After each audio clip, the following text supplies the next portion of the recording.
Welcome back to another tech video. My name is Phil and today we're going to talk about the ZV-1, Sony's new point-and-shoot cameras with focus on video taking capabilities, especially a great tool for content creators like us. So right off the bat, I have to say I'm very impressed and I'm very happy that a big player like Sony comes out with a camera like that, and it looks very promising. So let's talk about the positive things first, and there are quite a lot. First things first, the video quality is absolutely fantastic. The 4K 30 frames per second, typical Sony-like, looks very good. Also, slow motion capabilities in 1080p. You get amazing looking 120 frames per second in 1080p and up to 480 frames per second. It looks very usable, and then you even have the 960 frames per second, which is more of a gimmick, but it's certainly very fun to use. And then thank you, Sony, finally we have a flip out screen. Not a flip up screen, not a flip down screen, no, a flip out screen, and you can pivot it in all kinds of directions. You can turn it back in so the screen is covered, and it just makes everything as a content creator, as a vlogger, especially as a vlogger, so much easier. You do not understand how amazing it is to have a flip out screen and how much you will miss it if you don't. So thank God, please Sony, keep the flip out screens and keep making them from now on. Then you have an external mic jack, which is amazing. There's no problem plugging in an external microphone like a lavalier mic or a Rode video micro for vlogging, which makes your audio so much better. And together with that, you finally have a hot shoe mount on top, so there's no problem of mounting any of these shotgun mics on the camera, just like you're probably used to it with a regular mirrorless camera or DSLR. Then one positive thing I absolutely love and look forward to try out with this camera is the product showcase mode. And what it basically is, like, you tell the camera, be focused on me up until I hold something up to the camera, and it will focus on it. And you don't know how oftentimes we have tried something, I filmed something, and you try to get something in focus, you hold it close to the camera, but the face recognition is still on my screen. I see it right now, right there, and then you try to hide your face behind it, and then hopefully it's focused on that, but then your face peaks a bit, and there, get my focus again. So product showcase mode for certain situations when you do product reviews or you do food reviews and you just want to hold stuff towards the camera, it seems to work flawlessly. The focus is super fast, and that will come in super handy. It is one of these things that I always wanted, but I didn't know. So great thing, and I hope it will stay in future cameras as well. Another thing I'm very impressed by with this camera is the low light capabilities. It's only a 1-inch sensor, which is smaller than most of the APS-C cameras, but the low light capabilities look very good. Sony is known for having the best low light cameras, so they have a very good low light sensor in it.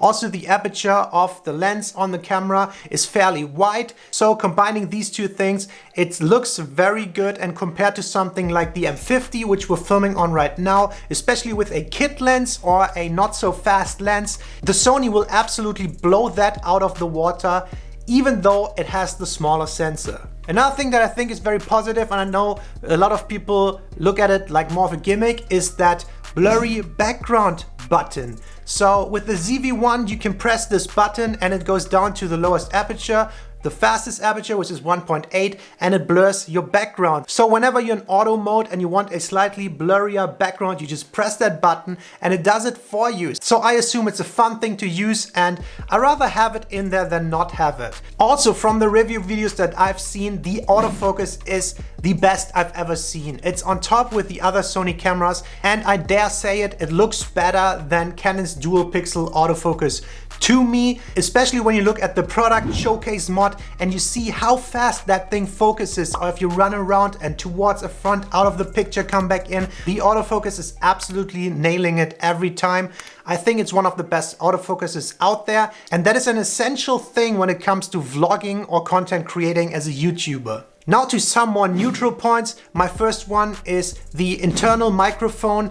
They apparently built a little bit bigger internal microphone into that camera, and it ships with this dead cat which goes over it, which is very nice. And from what I've seen, it sounds pretty decent. However, it's not on the level of a external microphone solution yet. With the dead cat, I think it does a great job canceling out wind noise, and it's absolutely usable if you don't have an external mic at your disposal at the moment, or you just don't want to build up a huge rig. It's usable, but unfortunately it doesn't come close to an external shotgun mic. Another neutral point, I think the stabilization has to be mentioned. Very important for vlogging, for handheld filming especially, and you mainly want to film handheld with a camera like that. There is a combination of body image stabilization and electronical stabilization. They call it active stabilization in that camera, and I think that is the mode the camera has to be in if you shoot handheld.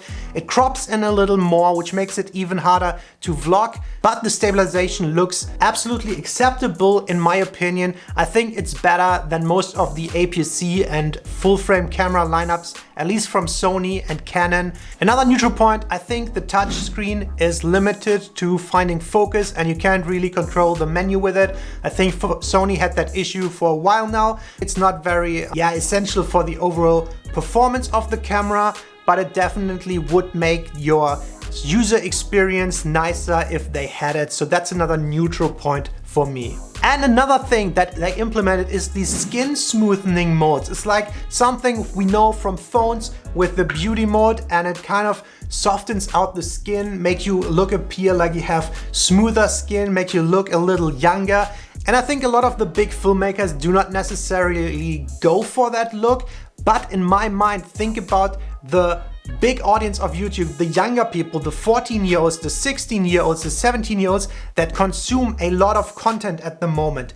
I think that a lot of teenagers and younger people would actually prefer a little bit of this beautified, softened skin mode.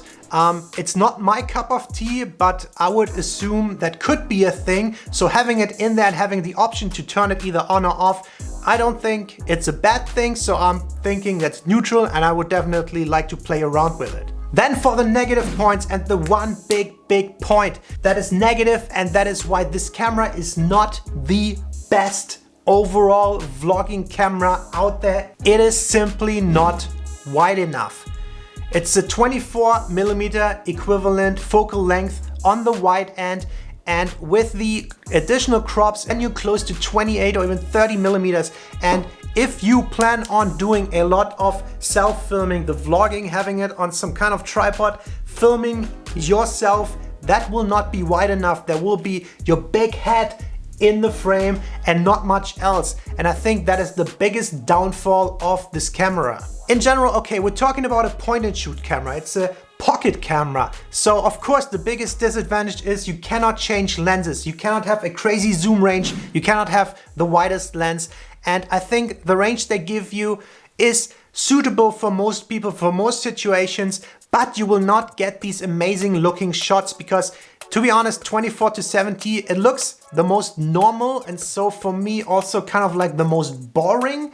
And to get a super wide angle just sometimes changes up the perception of things, the perspective, and looks very unusual and interesting. And so does a very long zoom. It just makes everything super compressed and look different than what the normal eye sees. Also concerning the zoom, it's kind of slow while you do it, and it makes a little bit of noise which could be picked up by the microphone and appear in your video, but that's a minor thing, I think. So my takeaway for this camera is, I think it is an amazing camera, and I really like that Sony implemented some of these smart camera features that we usually see in smartphones, like the beauty mode, like the product showcase mode. They have a lot of picture profiles in there, and I would only welcome a development in the near future that cameras get a little smarter, like steal from the smartphones, get the good features from the smartphones, put it in a better camera, in a big sensor, and these things will get better, and the market might not be killed off by smartphones that quickly. It also gives me a lot of hope for the future, because Sony finally was the first one that seemed to listen to consumers, and who would have thought it's gonna be Sony? They put the flippy screen in, you have stabilization, you have autofocus, you have all these new modes. It's freaking awesome. It's a very good all-around camera. So they listen to the consumer, and that just gives me hope for the future. I hope other manufacturers do the same thing, and Sony in the future, please do not remove any of that crap, just make it better. Just give that camera a 16-35 lens, or 15, even better, 15-35 lens. And if that's too big, then make a 15-30 or 15-25. Either way, just super wide on the wide end, then give us as much zoom as you can fit into the camera. Leave everything else like that and you will have the perfect vlogging camera then. Because at the moment in the camera market, there's not really the perfect camera, and I kind of want to try to summarize the problem like this. Big, full frame, DSLR, DSLM cameras or APS-C cameras can give you great results. However, they are too big, they are too heavy, and they cannot stabilize like a smartphone or a GoPro. Smartphones then are small, lightweight, quick to use, you always have it on you, but they suck in low light and in controls and functionality. Action cams then are super small, lightweight, very robust, have amazing stabilization, but they tend to overheat, have usually terrible audio, and cannot zoom at all. And point and shoots are somewhere in between. They can do a little bit of everything, but don't excel at anything. And that is exactly where the SONY ZV-1 fits. I feel like it's kind of a jack of all trades. So finally, would I recommend you to get a SONY ZV-1? And my answer is yes. I think I would recommend buying that camera. In my opinion, it might be the best camera for most people at the moment. If you travel a lot, if you film a lot, if you don't want to handle too much of equipment, if you don't want to buy additional lenses to a camera, then that camera is pretty darn good for you.